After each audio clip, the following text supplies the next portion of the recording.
seconds.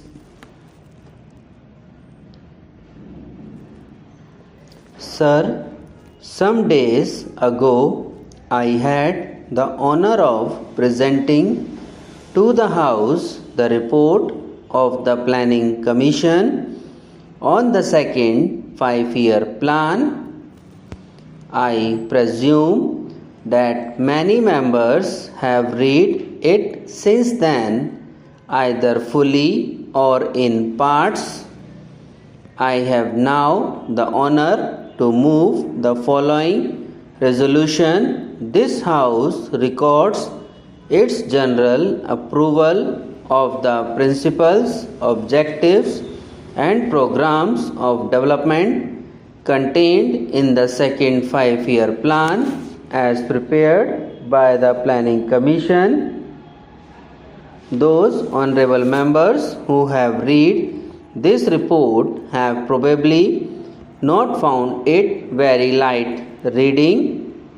A report of this type can hardly be termed light reading, although I believe there are many parts of it which are exciting reading. Few of us can say that we agree with every single word in this report and with every single proposal. A report of this type is the product of the labor of a great many persons, not only members of the Planning Commission, but a vast number of other people who have been consulted. Among them are experts of our own country and of foreign countries and others representing various interests and professionals in the country. As with all joint products, there is an attempt to meet different viewpoints. I hope this House will view the report as a whole, keeping in mind the unity of approach, objectives, methods, and principles underlying it, and know so much the details. It is open, of course, to any honorable member to criticize or to make suggestions in regard to any part of the report, whether it be principles or details. But I submit that the important thing is to get hold of the main principles. I propose, therefore, to deal with the broad principles only. The subject of this report is obviously not only of the highest importance, but something that produces in me very great excitement.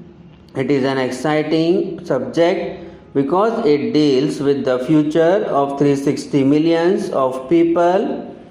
To some extent, that future will affect the future of other countries and even of the rest of the world. It therefore becomes an enthralling and exciting subject. We are engaged in the shaping of the future of India. Surely there could be few subjects more exciting than this. It is therefore with a sense of the burden of history that I face this problem. It is also with a great sense of humility, because however great and however competent we may consider ourselves, we are small in relation to this mighty theme of building up our country and taking its millions of people forward during the next 5 years. These 5 years are only some kind of a period that we fix for our convenience, because there are no isolated periods in the march of a nation. It is a continuous march.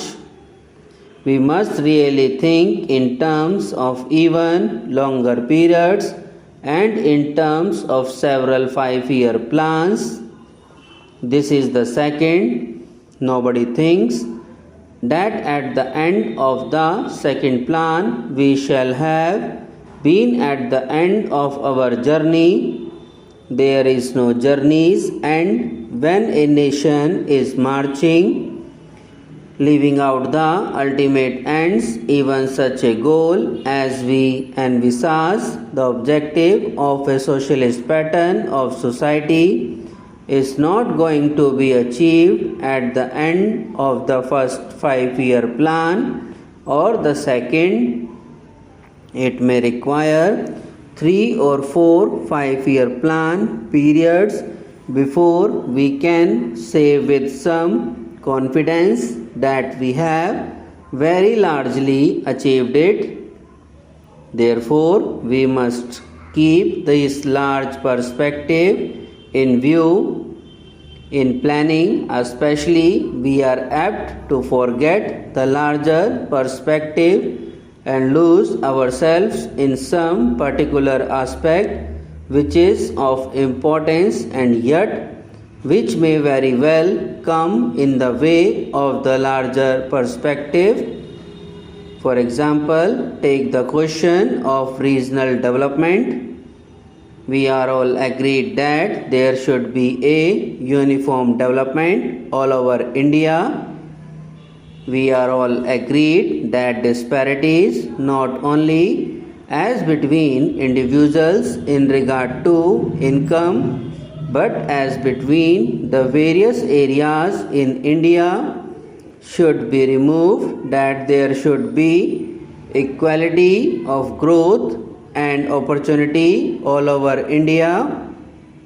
But if we start applying that principle regardless of the other objectives and perspectives, we may spoil the whole plan.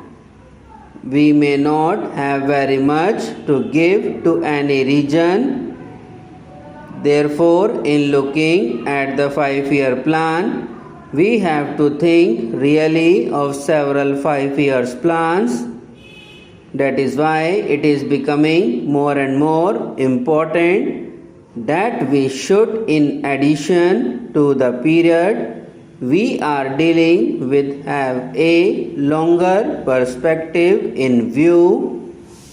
The second 5-year plan necessarily deals with what might be called material objectives. They are very important because it is on the basis of certain material achievements that we can build other achievements. The plan deals to some extent, no doubt, with culture and like matters. Nevertheless, it confines itself chiefly to material advance. That does not mean that we attach no importance to other aspects. Subscribe now and press the bell icon. Never miss an update.